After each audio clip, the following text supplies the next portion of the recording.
புறஜாதி என்னை தேடி வந்தேன், சுதந்திரவாளியாய் மாற்றி விட்டீர். புறஜாதி என்னை தேடி வந்தேன், சுதந்திரவாளியாய் மாற்றி விட்டீர். எந்த அழுகுரல் கேட்டு நீரூற்றாய் வந்தவரே, ஓ பீர் லகாய் ரோகி, என்னை காண்கின்ற தேவன் நீ.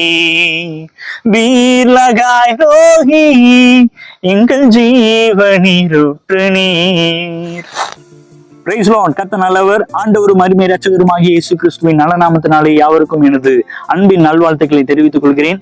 நீங்க நல்லா இருப்பீங்க. இணைந்து ஒரு வார்த்தையை வாசிக்கலாம். ஆதியாகமத்தின் புத்தகம் அதனுடைய 16ஆம் அதிகாரம் 13-14 வசனங்களை விவரமாய் சொல்லியிருக்கிறது.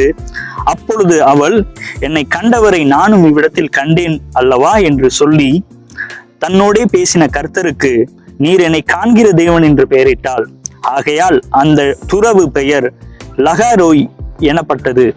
ஆம் தேவ ஜனமே, ஆகாரின் கண்ணீரை கண்ட தேவன், அன்னாளின் கண்ணீரை கண்ட தேவன் இந்நாட்களில வாழ்கிறதான நம் ஒவ்வொருவரின் கண்ணீரையும் கண்டு கொண்டிருக்கிறார். ஏனென்றால் அவர் நம்மை காணும் தேவனாய் இருக்கிறார். அவர் கண்டு கொண்டு அப்படியே போகிற தேவன் அல்ல, நம்மோடு கூட இருந்து நம்மளுடைய எல்லா இக்கட்டுக்கும் நம் ஒவ்வொருவரையும் நீங்களாக்கி ரட்சித்து அவருடைய பிள்ளை என்பதிலே அவர் கர்வம் கொண்டவராக நம்மை பாதுகாத்து வழிநடத்துவது அதிக நிச்சயமாயிருக்கிறது.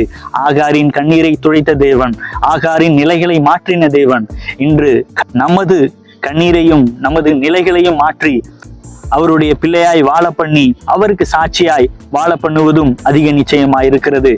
பீர் லகாய் ரோஹி, அவர் நம்மை காணும் தேவனாய் இருக்கிறார். அந்த தேவன் நம்மை விட்டு விலகாதவராய் நம்மோடு கூட இருந்து எல்லா இக்கட்டுக்கும் நீங்களாக்கி ரட்சித்து நம் கூடவே இருக்கும் நல்ல தகப்பனாய் இருக்கிறார். அவர் நம்மை விட்டு விலகுவதும் இல்லை, நம்மை கைவிடுவதும் இல்லை. இந்த வார்த்தையின் மூலமாய் கர்த்தர் தாமே உங்கள் ஒவ்வொருவரையும் ஆசீர்வதிப்பாராக. Have a good day. Praise the Lord.